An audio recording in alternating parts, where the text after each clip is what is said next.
Okay, welcome back to the WIAA Network. My name is Don Michelle, and we have the finale tonight, the 285-pound weight classification in the 2012 MAC Classic. And we have Brandon Johnson from Lake Stevens in all black, and with a white and orange jersey would be Kyle Lanoue from Central Kitsap High School.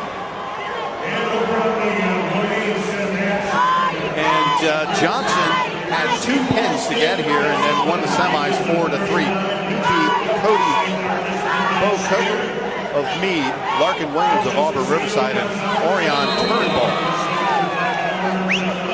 of Bethel High School. And out of bounds we go. 30 seconds gone by with no score. Back to the center circle. And Lanoue defeated Jonathan Norris of Issaquah High School, Dan Schultz of Central Valley High School, and Jesse Leafos of Federal Way High School.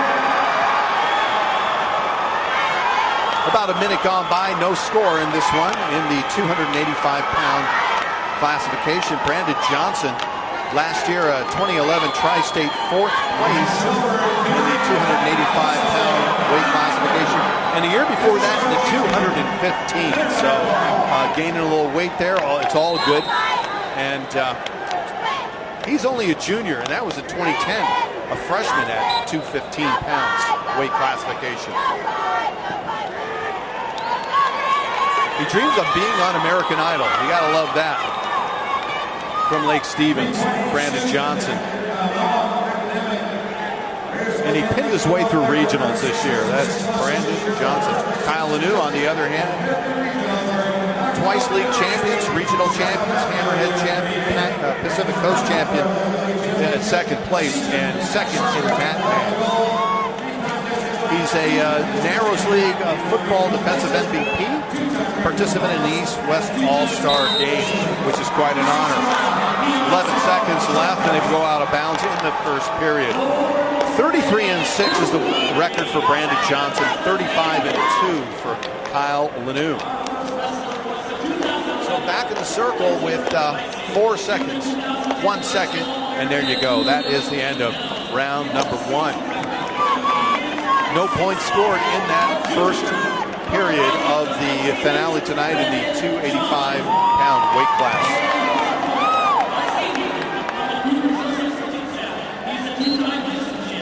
Lanoue got here by a 10-3 win in semis.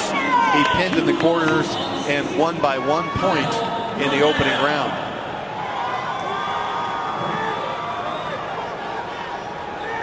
So Lanoue, they both stand up. I was just going to say he was on Johnson's back. Lanoue with the white jersey, and he's got the red strap on the ankle, coordinating with the scoreboard, the 1 and 0, 1 point for Brandon Johnson in the lead here with 30 seconds into the second period. As he escaped that the all-fours position as we started the second round.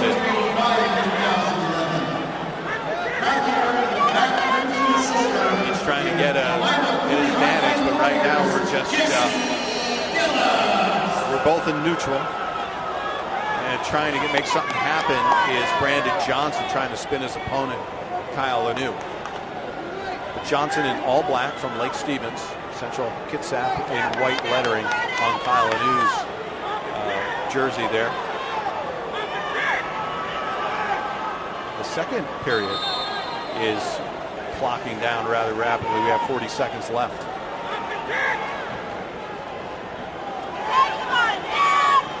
Haven't spent much time on the mat. So 1-0, the advantage to Brandon Johnson. Approaching 20 seconds to play in this one. Now it's always interesting to see Brandon Johnson is the junior, and he does have the lead. In the previous matches today, we've seen when there has been a mismatch in grade, senior to junior, as we have in this class case, that the more experienced player is usually won or has won every time.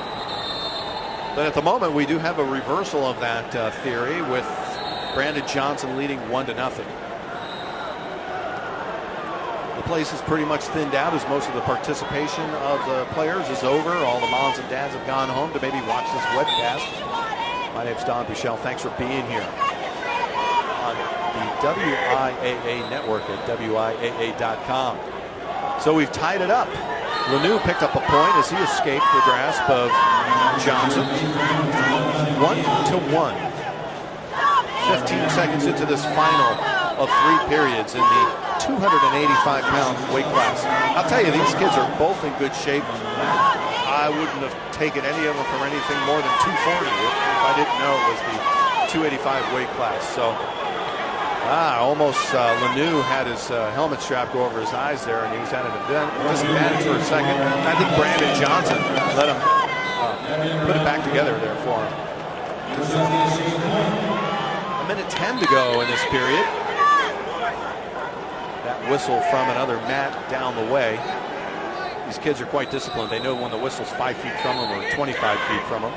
1 minute even in the final period. And these guys know it. Their coaches are letting them know the time. And they're going to have to get a move on here. One of them's going to, they're both going to make their push in the next 45 seconds because that's where we stand. 1 foot was out of bounds. They all have to be out of bounds to cause that back to the center circle.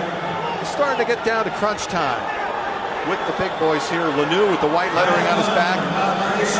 Back to us against Johnson in all black. 30 seconds to play. Tied at 1. Lanoue backing out of bounds, and no, they thought that now maybe that time they heard a whistle from another man and thought they were out of bounds. We're moving in on 10 seconds, and this is going to go into overtime unless something happens in the next 7, 6, 5. Okay, now we're making a move on the part of the player from Lake Stevens. There you have it. Time is up, and we tied it. We tied it at 1 apiece. So we go into overtime. Lake Stevens coaching staff trying to get Brandon Johnson up there. 1 minute has popped onto the scoreboard, and we're already approaching 50 seconds remaining. Now we're down to 45. These guys in a headlock. Again, hardly any time on the mat. If we can get any kind of a takedown, it'll result in a victory from one of these guys. And here we go. It looks like we have Lanoue on top. He's going for the pin. We have the official counting. Do we have it? Do we have the 285-pound classification winner? Yes, we do. Kyle Lanoue out of Central Kitsap High School. He defeats Brandon Johnson, who comes in from Lake Stevens. They shake hands. That was the 285-pound weight classification, the finale.